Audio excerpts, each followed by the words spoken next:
তোমার রিজিকের এই সংকীর্ণতার কারণ কি? সেই কারণগুলাই আমি এখন আপনাদের খেদমতে পেশ করতে চাই। খেয়াল দিয়া শুনবেন, আমাদের রিজিকের মধ্যে সংকীর্ণতা আসে কোন কোন কারণে।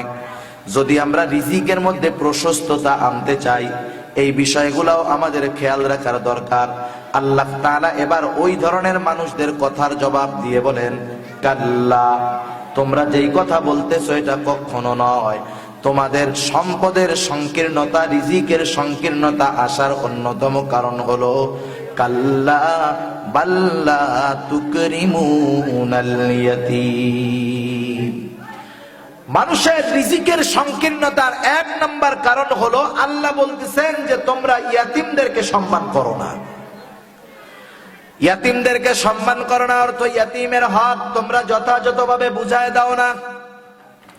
বরং সুযোগ যদি পাও, নিজের আপন ভাতিজাও যদি হয়, তুমি ওই ইয়াতিম ভাতিজার সম্পদ গ্রাস করার ধান্দা করো। এরকম পরিস্থিতি সমাজে হয় কি হয় না? আওয়াজ দিয়া বলেন।